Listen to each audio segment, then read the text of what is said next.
Little Misfortune asks Mr. Voice questions, and he's always very encouraging and exaggerating. Of course, I was a polished villain in that. I started out actually as a journalist, and then I became a diplomat. Perhaps you should avoid plan Bs, because then it's really easy to fall back on them.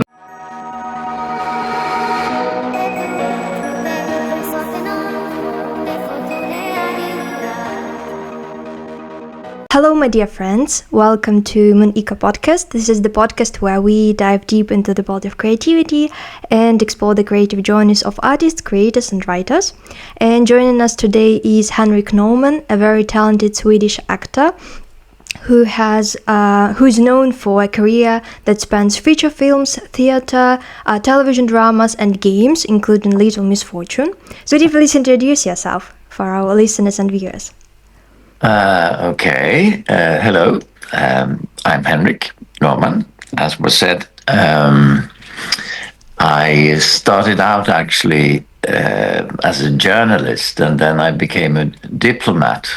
So I worked in international affairs for almost 10 years. But I had done theater and acting quite early on.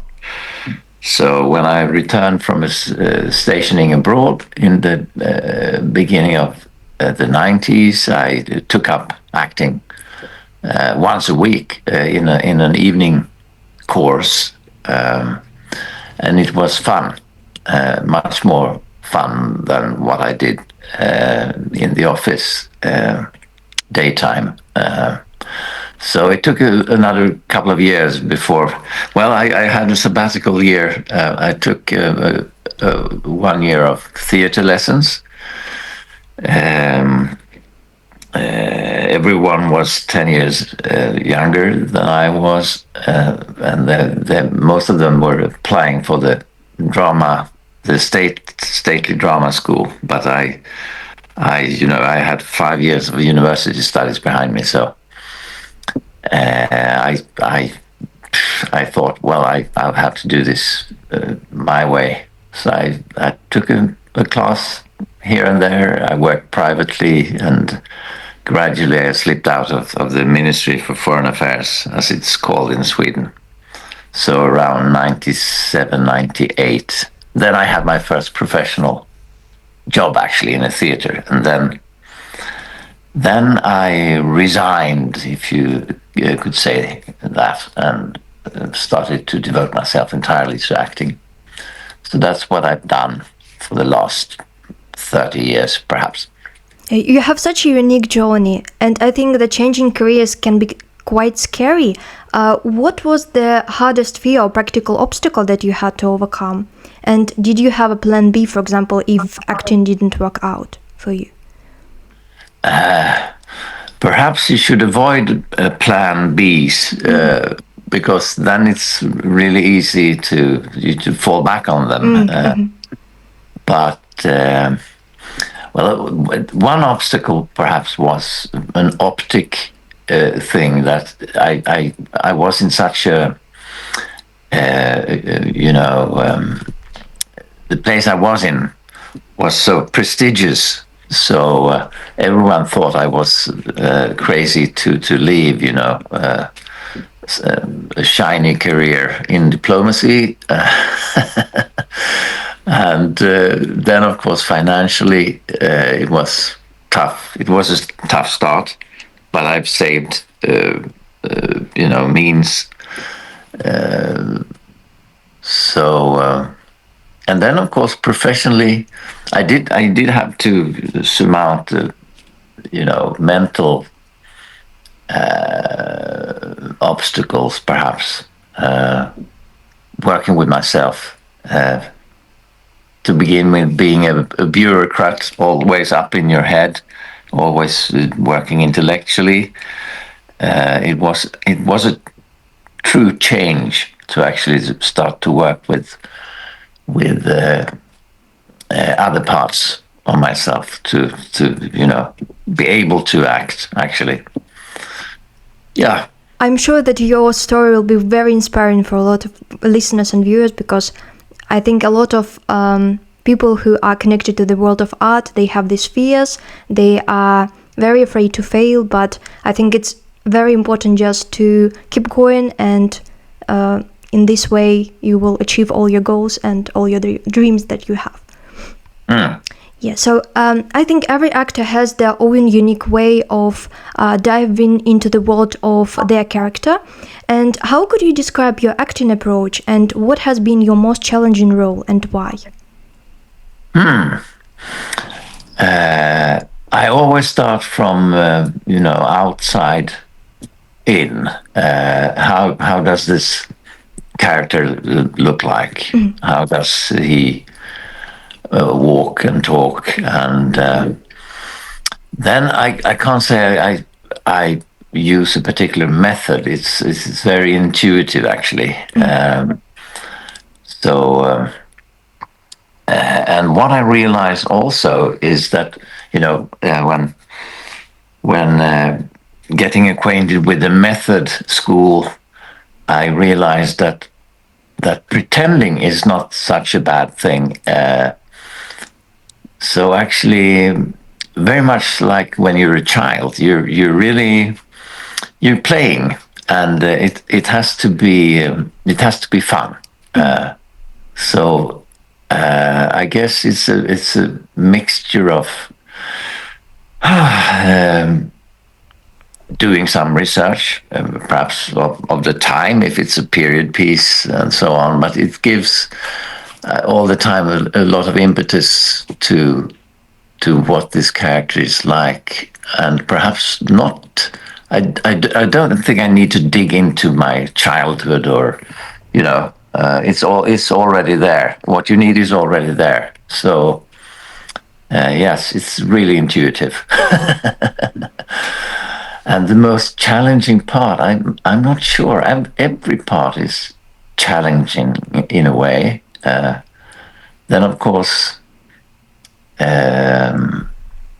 sometimes you find yourself, you have perhaps to defend a really bad person, and it takes a toll to perhaps impersonate more or less evil. But you're always you can always find a reason.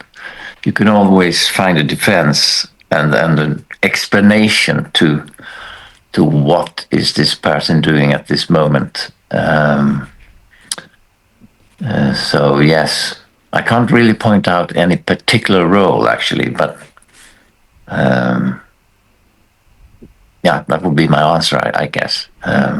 So when you're working with character traits that are really not that appealing to your sense of justice and morals and so on, then it's always a bit tougher, perhaps. Do you like playing villains or heroes more?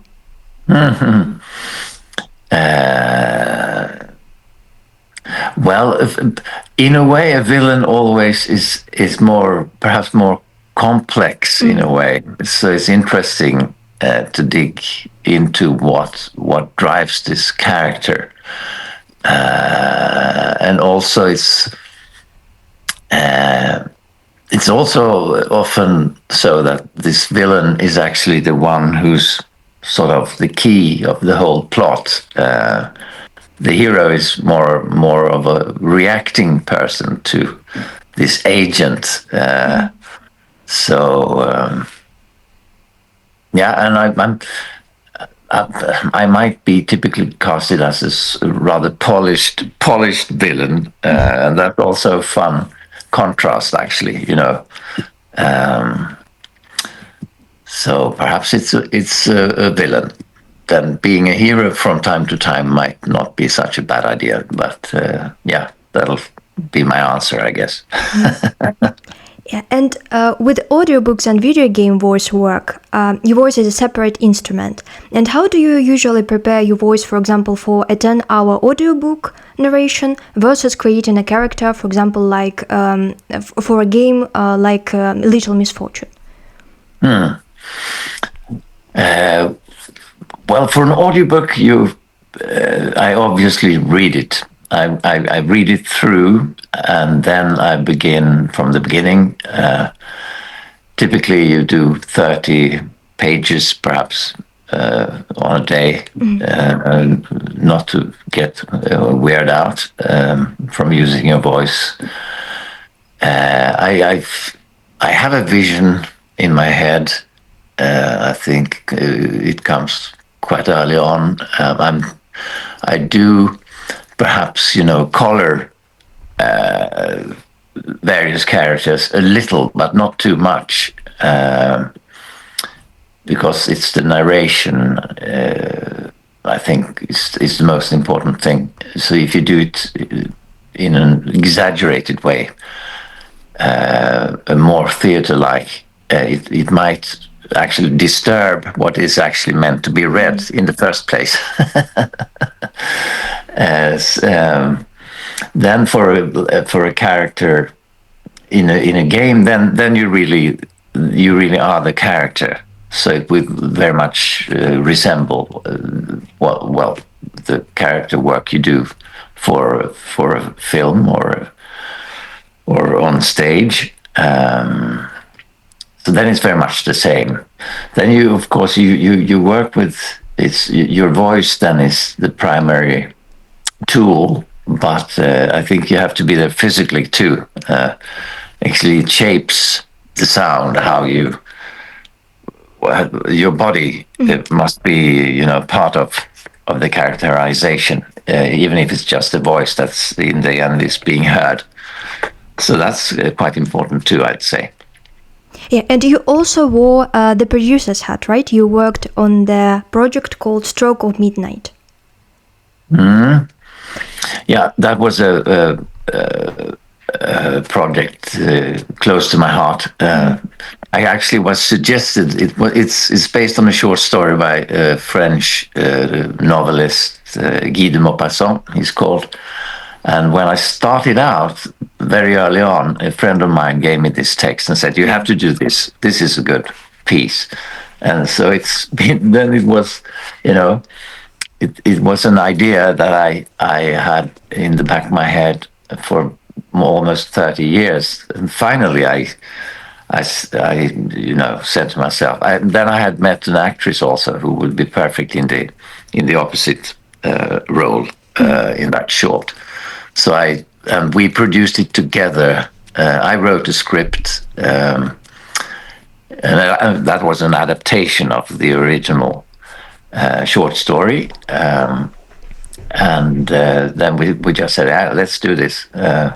We put in our own money.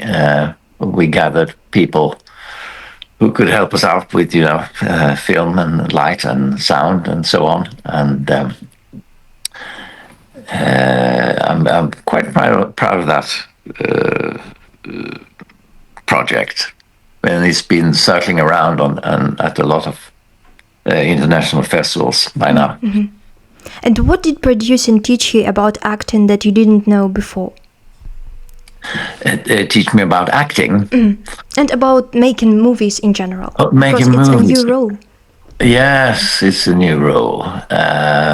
Well, one thing I learned is that there's a reason why you're a producer, and there's a reason why you're not. And perhaps I'm not, because it's such a heavy, administrative work, which is not what triggers me, perhaps. But owning your own project is actually quite satisfying, because as an actor you might end up in a place where you sit and wait for someone to ask you to be a part of something. Now you were driving a project. I knew what I wanted, So I'd say it was really satisfactory, but I wouldn't want to, be a producer in the first place. I'm more leaning towards the artistic side of things. And would you like to direct any movies in the future? Not necessarily. This one, I had a friend. I helped us out as a director. At the same time, I was very much. It was my vision, so I guess I pretty much directed myself and my opponent, fellow actor. You should never say never. But no, I'd rather stay in front of the camera as it is at the moment. I see. And as for acting, do you have any actors that inspire you?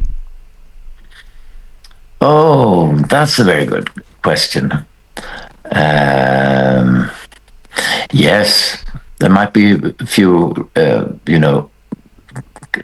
quite old school Swedish ones. You would never have heard of them, I think. Then I've always been admiring an actor like Kevin Kline. I'm not sure if people is so much acquainted with him. He had a role in the John Cleese film called A Fish Called Wanda. But he's sort of combining. He's got such a broad range. He's able to do humor, and he's able to do high drama. He's pretty much able to do anything, and I think that's really inspiring when you've got this kind of broad range. Then there are so many. I'm a huge fan of Kate Blanchett. Yeah, it's easier to not mention so many than to sort of enumerate them. But of course, there are a lot of really good actors, and just to watch what they're doing is a bliss. I realize also I tend to sort of forget what the story is about because I'm so much focused on the details of the acting. So you're always analyzing their work while you're watching it. In a way, I'd say yes. From moment to moment, and then you tend to sort of get lost in what the story is because you're watching the acting. Yeah. And are there any common threads that you draw from their work that you try to incorporate in your own, or you're just inspired by them? The inspiration is the main thing, I guess. Then perhaps, I mean, no, I'm not trying to incorporate anything. But you could, like, the courage to do things. That's something I try to incorporate. Also sense that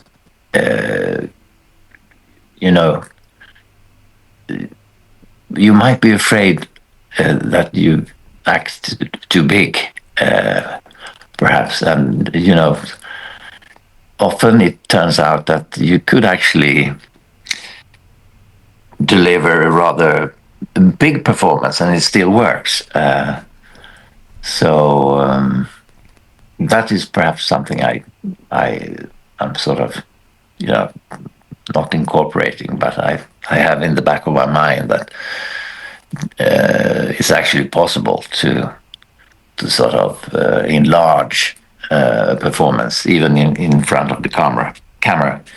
That one is if you could have a dinner or lunch with any historical figure, movie, game, book character, or maybe any director or actress that you admire, who would it be and why? Oh, wow. That's a tricky one. Well, I wouldn't mind at all having dinner with Laurence Olivier, for instance, who is one of the great ones. And historically, I'm a huge admirer of Winston Churchill. So if I would have had the chance to get near him in any way, that would be a wonderful experience. I would be quite frightened also, I think, because he was such a genius. Then Einstein, perhaps, or all of the old Greek philosophers. There are many. Yeah. Yeah, and as you are a very experienced actor and also creative person, what advice would you give to someone who wants to nurture their creativity or maybe become an actor and develop their own unique creative path?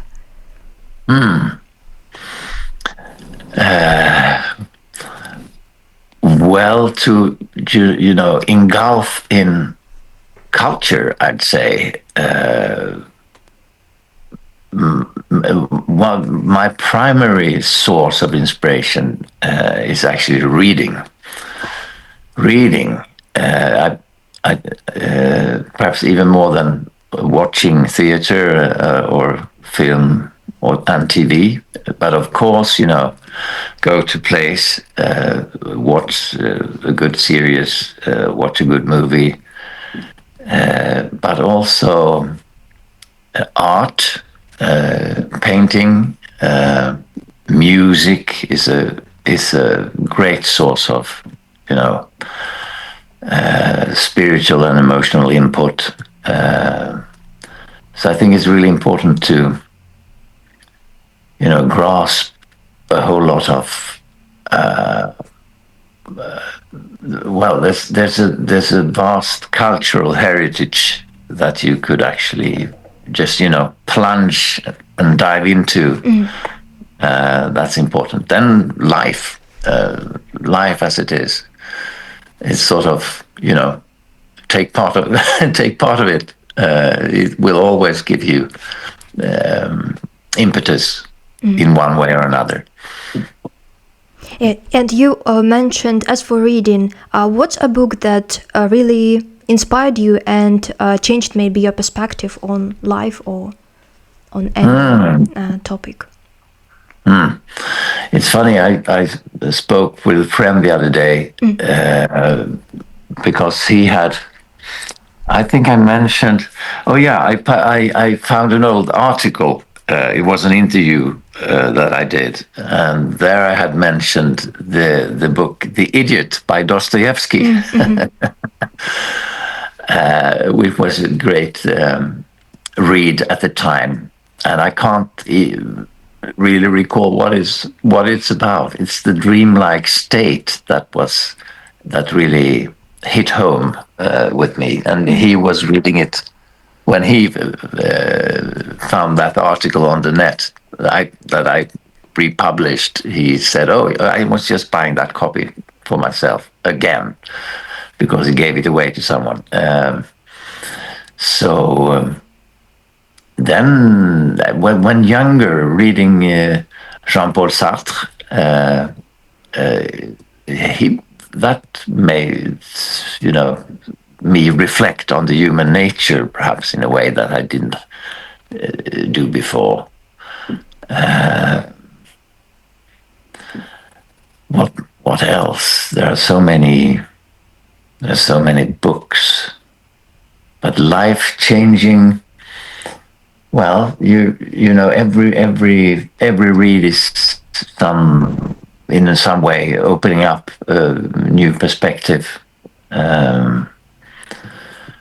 I should have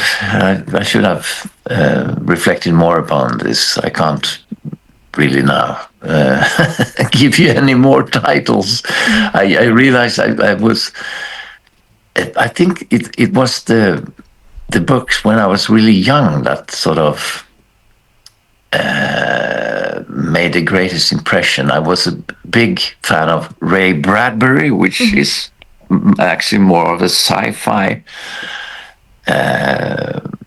writer, but it's not that much of a technical sci-fi. It's more of a mental sci-fi,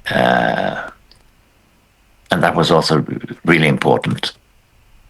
Then I realized, actually, my mother recently passed away, and what we had in common when I was a child was Winnie the Pooh by A. Milne, which in one way is a children's book, and then in another way it's really a read for grown-ups, with a great humanistic message in it. That was an important one. Yeah. Yeah, I've also noticed that when you, for example, read one book when you were a child and then you reread it when you are an adult, you have a whole new perspective opening up when you read it. But it's the same book, but at the same time, because you gain more experience, you grow up, it changes, the whole understanding of the story. Yeah, it's very interesting. Yes, that's so true. That's I can't but agree fully with that. Yeah, and as for the next section, it's connected with questions from fans, and a lot of questions were connected with the game called Little Misfortune. Can you share, just in general, the experience of being a voice actor for this game? Yes, I was so happy to be asked. It's funny because I helped out with when the makers of this game was graduating. I helped out with as a voice for that graduation film. And then a whole lot later, I was asked to do this Mr. Voice in the game Little Misfortune. And Martin and Natalia, who they're called, are they're such a wonderful people. So just that personal connection was a wonderful experience. Then I love, my character he's sort of narrating the story, and I've always been a great fan of narration. What monster? I didn't see anything. It's probably just your imagination. And it's sort of, that the oral tradition of delivering a story is something that appeals to me very much. So, and then of course I was a polished villain in that one, which also is fun because then you're not. It's not one-dimensional anymore. He's a rather eloquent figure, and at the same time, what's behind the eloquence is something hugely contrasting, and that I appreciate very much. I even forgot what the question was now. I just asked about your general experience with voicing Little Misfortune. Okay. Yeah. I absolutely love the game as well, and I've also interviewed Natalia for my podcast. Yeah, so she is just a wonderful human being to communicate with, and I'm sure to work with as well. Yes, she was, and she is, and I hope to be, involved in a further project. We'll see about that. Yeah, so as for questions from fans, the first one is, in Little Misfortune, you voice Mr. Voice or Morgo. How did you find the perfect vocal tone for a character, and did you have a specific image or idea in mind for him? That was a good one. because well, I had an image because there already was an image, because I took part of the material I was trying to voice. So, and at the same time, I think he was, pretty much like a British gentleman in a way. So I guess I was sort of not really very much stuck with the monster Morgo. It was more like he was the backside, the coin side of this character, and I was focusing on the more gentleman-like guide, so to say, through this game. And what was the most delightfully wicked line that you got to deliver, and why did you enjoy it so much? Oh, the wicked line? Oh, well, I can't really point out any line above any others. I don't know. No, that's hard to. I can't find one right now. Actually, Maybe not wicked lines, but in general, the line that you really liked voicing the game. I think it's like she asks, Little Misfortune asks Mr. Voice questions, and he's always very encouraging and exaggerating, and I think it was more like the tone of connecting with Misfortune. So I enjoyed in sort of knowing that what he's saying is not true, but he delivers it in a way that sounds really convincing to Little Misfortune, at least. So that was fun to play with. You speak of subtext when you deliver a line, and there were sure a whole lot of subtext all the time, because it said the contrary to what was said actually explicitly. Yeah, I really loved the humor of this game. It was just so fun. Yes. Yes, it's got a tremendous humor, and a very dark one at that. Yeah, I agree. Yeah, as for the next question, what's the best reaction you've gotten from a fan about your role in Little Misfortune, and has anyone done a cosplay or maybe sent you fan art that made your day? Yes, I've received pictures. I've got a clip, I think, with my own voice being, taped into some sort of animation that was not the game, but and I've had cheers on social media, and that's been really encouraging.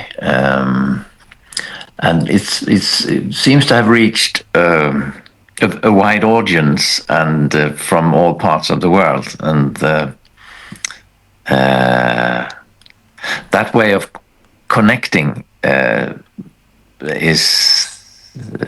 that's been really a tremendous kind of ride, when you realize that, okay, what I did has seemingly been appreciated by people. So yes, I received a lot of very positive reactions. Yeah, as for the next question that's connected with Little Misfortune, what's the funniest or most memorable thing that's ever happened in the recording booth that we'd never know watching the final product? I wonder. I can't think of anything in particular, more than we had, a lot of laughs in private, because and I was very much enjoying Natalia's performance, because the way she's able to tweak her voice and to be spot on.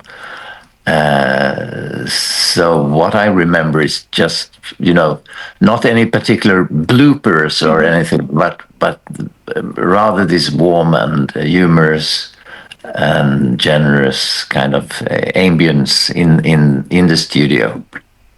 Thank you very much for sharing it. And as for audiobooks, so of the 19 plus audiobooks that you've narrated, which one stayed with you the longest after you finished recording, and why? Oh, that's a good one. I've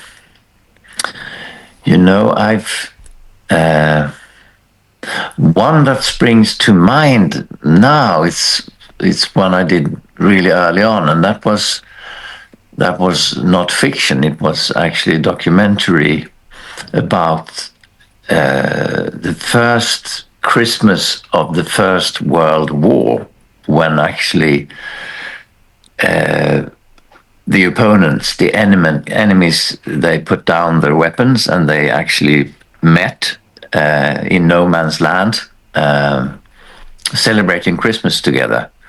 And then they went back to their ditches and started shooting again. It's such a strange event in world history.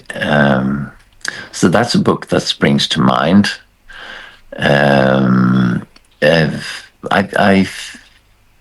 I really enjoy. I've read. I've recorded a few biographies.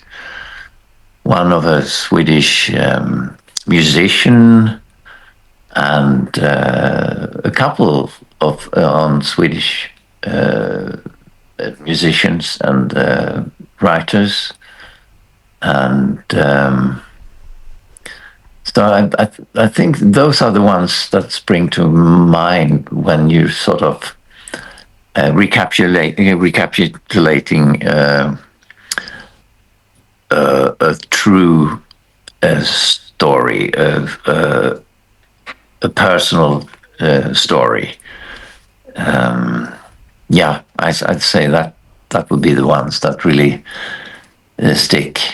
Then I've done a lot of Swedish and international crime, and that's fun. That's fun in another way. It might be a thrilling story, but I think it's the true life stories that sort of affected me the most. And are there any books that you've read recently that you would love to recommend? I'm reading one right now, and that's also it's about a Swedish composer, and a father of a friend of mine and a colleague of mine has written it. It's a really thick one.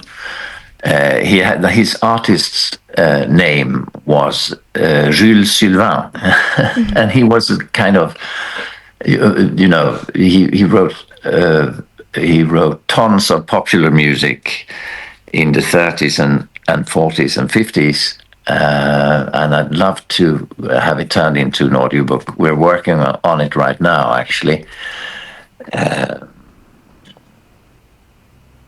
But it's very much a Swedish affair. I don't think he's internationally that known, actually. So that would be one. Perhaps I'll let it go with that. Otherwise,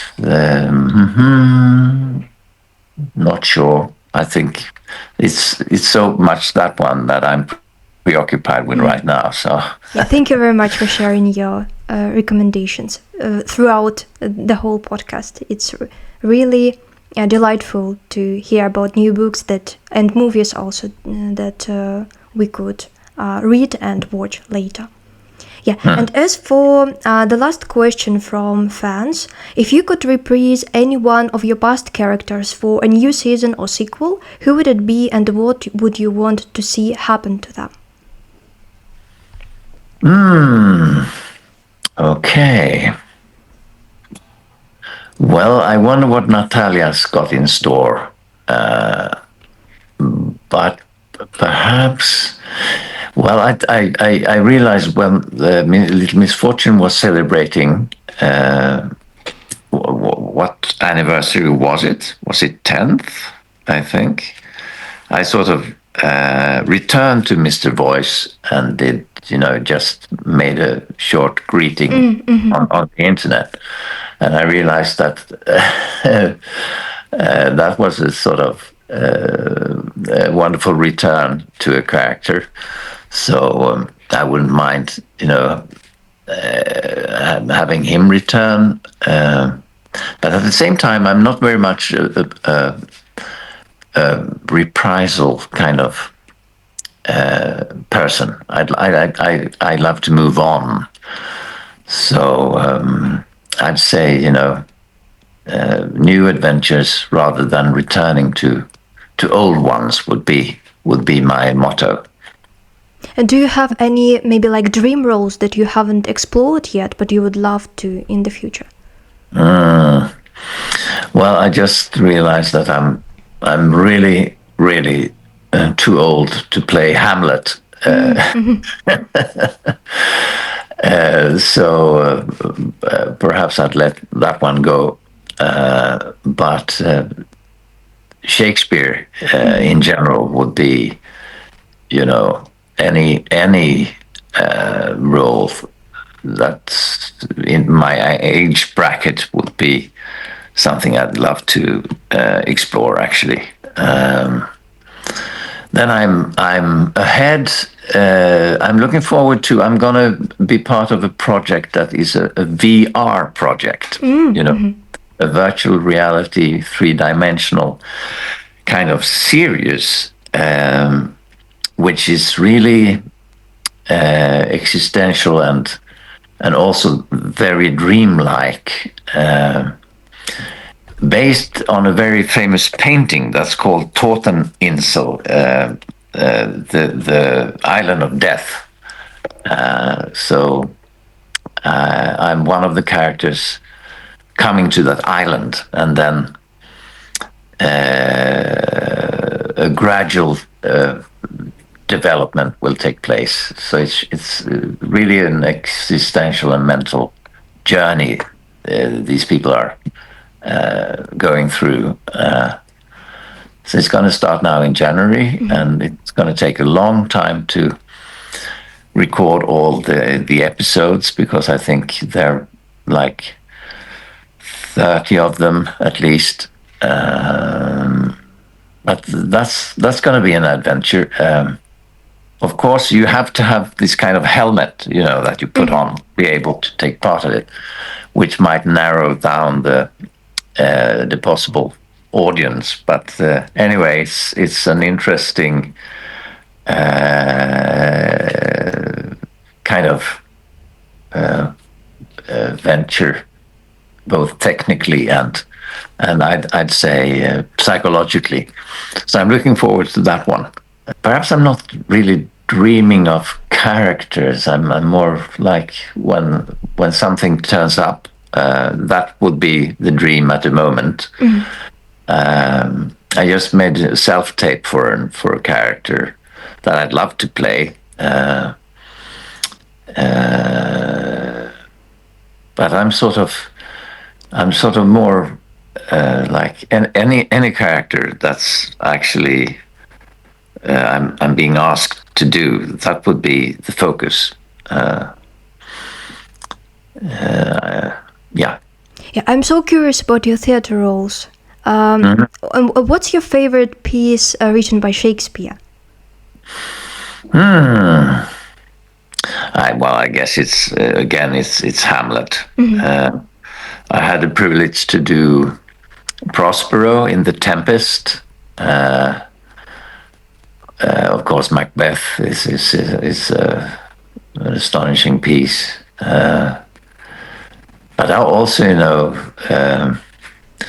the Twelfth Night, the more humorous parts. When I was in the student theater back at the university in Lund, it was in the very south of Sweden where I studied. We did Much Ado About Nothing. So also the more humorous plays, I think, are really great. So there are a lot of them. Richard III. Yes, you could enumerate play up and play. And what's your favorite theater role that you've played? Wow.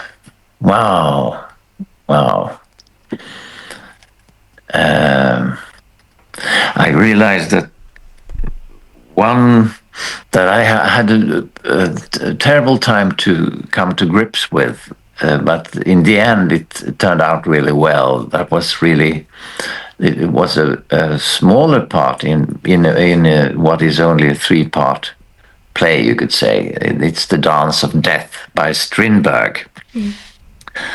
I did the role of Kurt is his name, and that was really quite a journey. So that's one I keep very warm in memory. What else? What did I do recently? There was a play we did. It's actually based on a series of killings that took place in Sweden with sort of racist connotation, and I was one of the interrogators in a play that actually was based on the protocols, the interrogation protocols. And we worked with big screens, so it was sort of intertwined with interviews with people who were actually part of. One was a policeman that was being interviewed. Another one was the prime minister of Sweden. One was had written a book about this killer that actually was behind all the deeds, and that was a fascinating sort of combination of high tech and documentary parts, and then we played it out. So that's also a strong memory. Well, those are 2, I guess. Yeah, thank you so much for sharing such detailed answers to all the questions. I really appreciate it. I realize I'm perhaps I haven't. So, but if anything makes sense, I'm glad to hear. Yeah, and as for the last part of our podcast, we usually play a game called This or That. So I'll give you 2 variants and you have to choose one of them quite quickly. So Okay. As for the first one, stage or screen? Oh God, stage. First take energy or 10th take perfection? First take energy. A powerful monologue or a tense silent scene? A tense silent scene sounds even more interesting. Reading the book or listen to the audiobook? Definitely reading it. Performing Shakespeare or performing a modern indie film? Well, let's say Shakespeare then. A role that requires learning a skill or a role that requires learning an accent? Learning a skill would be nice for a change. And by the way, I'm very curious, how many languages do you speak? Well, apart from Swedish, I guess it's English, and then French to some extent, and German. As for the next one, creating a character from history or creating a character from pure imagination? since I'm such a fan of history and historical personalities, I'd say history. Be known for one iconic role forever, or have a long career with no single defining role? Well, I prefer a longer career than. Early bird or night owl? I'm a night owl, which sort of is demonstrated by my slow performance in this podcast. No worries at all. History or future? History. Director or a screenwriter? Director. Hollywood blockbusters or indie films? Oh God. Well, I've never been in a Hollywood blockbuster, so that would be an interesting experience. And filming in a studio or on location? Filming on location. Well, I did film. That was the scale of it was like a blockbuster, but it was a Malaysian production, and I had the privilege of doing a Roman officer, a general, and we were very much outdoors. And actually shooting exteriors, there's something with the landscape that sort of helps you a lot. So, exteriors, and often when the landscape is sort of massive or has a part of telling this, plays a huge role in playing the story. I think that's really helpful. So instead of being in front of a green screen or blue screen, which is a risk nowadays, I think I draw a lot upon nature. It sort of invigorates you. It fills you with a certain ambience. So that would be my answer to be a part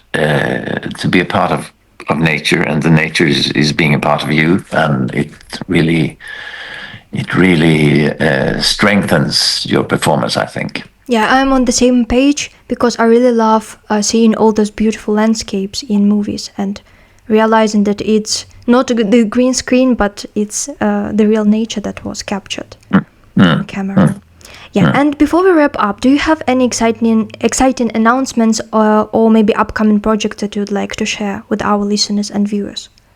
Well, I mentioned this VR project. That is going to be really exciting, and I think it's going to be shared episode by episode on the net. Then I'm working with a Swedish author. He was actually behind, which was a huge success way back. It's called My Life as a Dog. It was Oscar nominated in a couple of categories.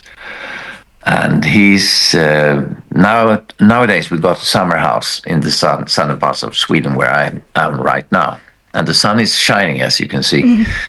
And we bumped into each other, and he thought I was I was a fit for one of the characters in one of his scripts that he never turned into film.